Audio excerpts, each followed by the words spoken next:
Chris Aquino pinasalamatan si Pangulong Duterte at Mayor Erap.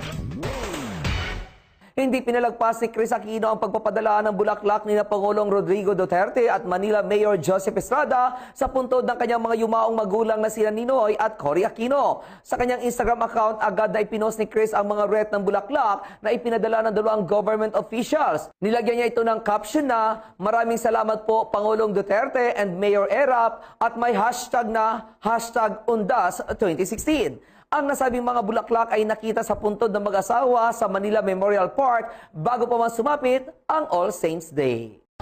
Seryoso na daw ang pagpasok ni Chris sa politika sa 2016. Pangako niya, paghahandaan niya ito ng husto. Naramdaman ko that I would like OJT, on-the-job training with those mayors.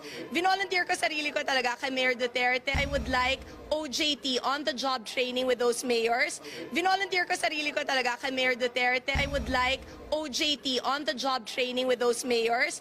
Vinolunteer ko sarili ko talaga kay Mayor Duterte. I would like OJT, on-the-job training with those mayors. Vinolunteer ko sarili ko talaga kay Mayor Duterte.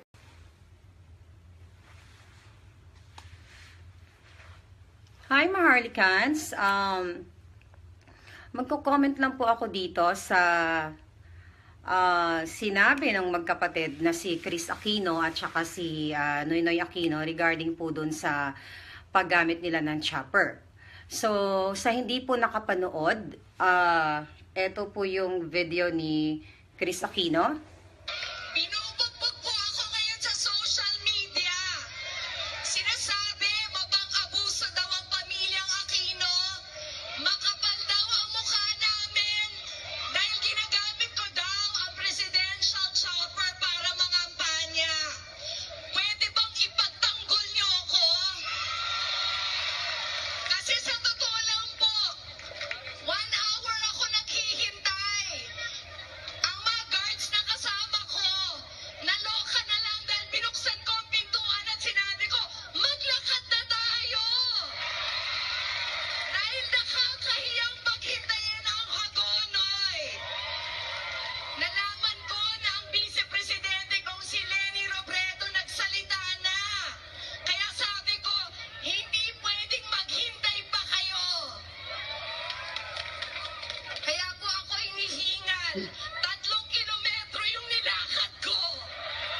Pero ginawa ko yan dahil ang pamilya Aquino, 100% ang suporta kay Mar Rojas!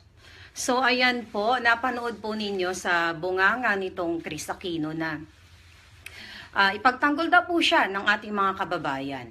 Ang tanong ko sa inyong magpamilya na makakapal ang mukha, yung public vehicles or yung mga gamit ng gobyerno, hindi nyo dapat ginagamit sa inyong pangangampanya. Di ba nakalagay sa Omnibus Code yan ng ating eleksyon? Anong kaletsihan yan, ha, Chris Aquino? Ang kapal ng mukha nyo, niloloko nyo sa mga nandyan po, na niloko ng mga Aquino na ito. Sana po magising po kayo. Kasi kitang-kita naman po. 'Di ba? Na ginagamit nila yung pondo ng gobyerno para sa pangangampanya dito kay Cory Rojas. Narinig po ninyo sa bibig niya na 100% ang suporta nila sa kandidatura ni Rojas. Ang point po kasi dito is ganito.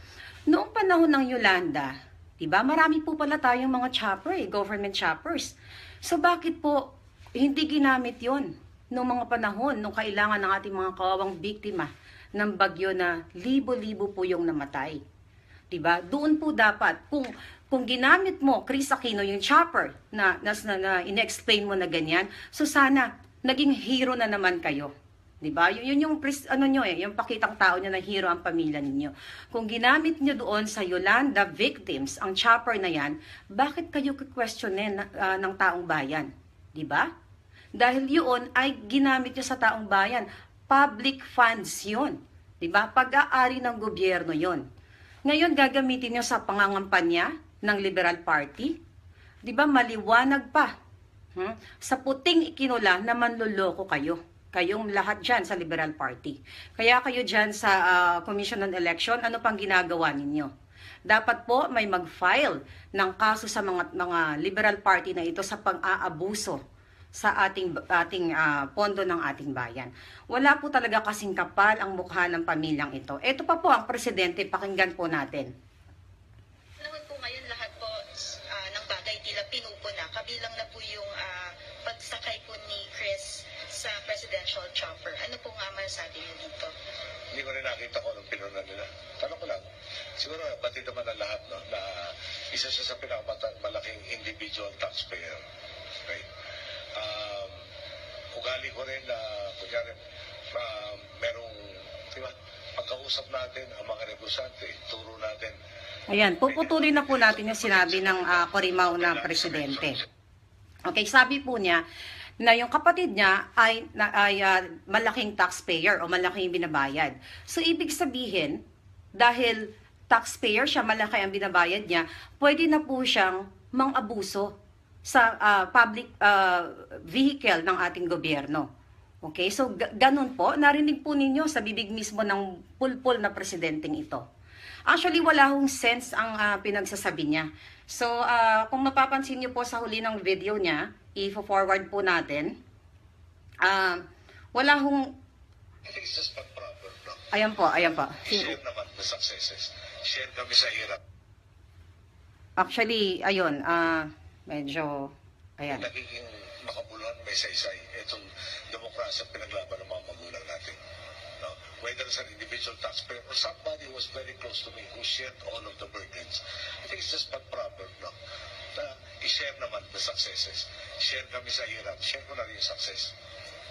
Sir, hiningi niyo po ba yung tulong niya para mga pala po kay... She specifies that she volunteered. She says that. But I'm, natuwa ako, dahil pumasok siya, may dinagdag siya sa kampanya. Doon yung nagsalita nga yung Ali, ano ba ang gusto niyo hilingin? At sabi niya ito yung form, is napaka-reasonable no request. Hindi, di ba? Hindi mahirap ibigay, hindi demanding. Pati yung hinihiling ng tao, no? Reasonable no sabi, kaya-kayang gawin. Eh kung gano'n yung inaabutan natin bilang partnership. Actually po, walang kwenta talaga yung sinabi. Pinapakita ko lang po sa inyo. Puputulin na po natin si Corimao Aquino. Ang tanong po dito, binanggit po dyan sa video niya na sinabi na naman po niya yung martial law. Wala na naman po sa hulog itong presidente ng Pilipinas. Okay, narinig po natin mismo sa bibig niya na yung kapatid niya ay taxpayer, yung mga kaibigan, mga negosyante, di ba, ay pinapasakay niya. So, huling-huli po sa bibig, okay, ng mga Aquinong ito, na inaabuso po nila ang kanilang power. Di ba? Yan lang po yung mga nakukunan ng video, yung mga nakikita natin. How much more po yung hindi natin nakikita.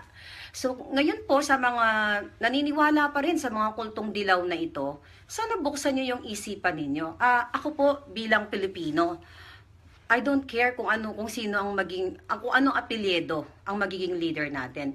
Lahat po tayo ang gusto natin, magbago ang Pilipinas, matanggal itong mga kawatan, mga mapang-abuso sa ating bayan. So, yun lang po. Kahit De La Cruz o Torres, kung ano man ang apelyido ng presidente natin, wala pong problema eh. Kaso po, itong pamilyang ito, okay, na nagkiklaim na hero sila sa ating bayan, ano na nga ba uli? Ang tanong ko, ano na nga ba ang nangyari sa atin after 30 years? Simula pa nung nanay nila. Diba?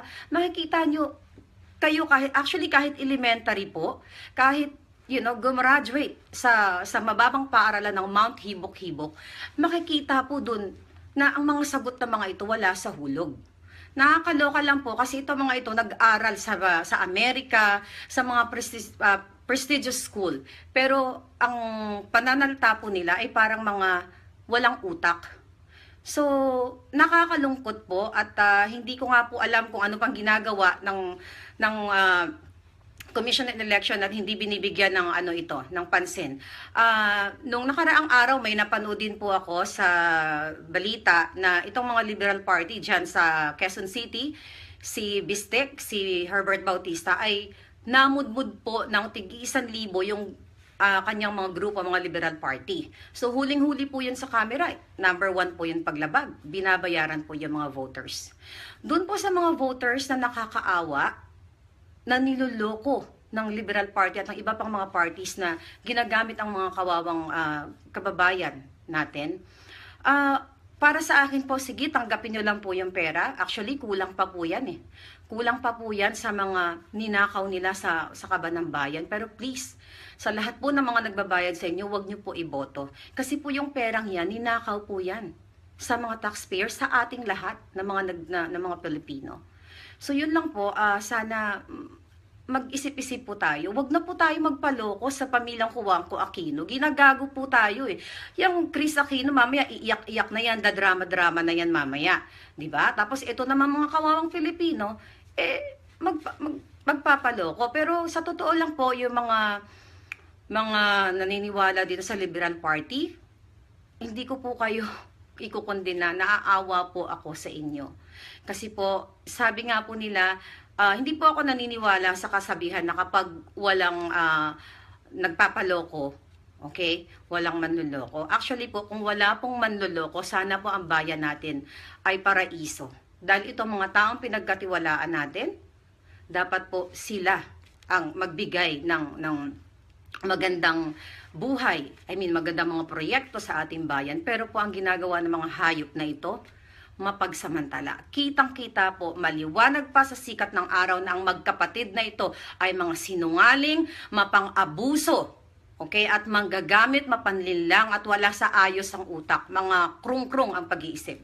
So yun lang po, mabuhay po tayong lahat ng mga lumalaban sa bayan. Alam ko mahirap pong lumaban sa mga katulad ng mga ito, pero wag po tayong sumuko.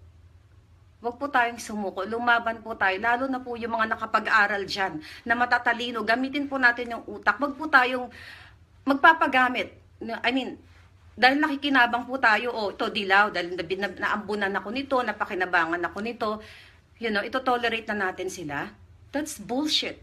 Para po sa ikaganda ng ating bayan, gisingin po natin yung utak natin. Alam ko, halos lahat, lahat ng Pilipino po ay matatalino. So, yun lang po ang aking opinion dahil nakakarimarim na po ang mga hayop na Liberal Party na sa kanilang pagsasamantala sa ating bayan. So, mabuhay po tayong lahat at tuloy po ang laban. Gising po, gising. Okay? Para sa darating na henerasyon, gumising po tayo. Huwag po tayo magpapaloko sa arte-arte na magkapatid na ito. Bullshit. Mabuhay po tayong lahat at tuloy pong laban.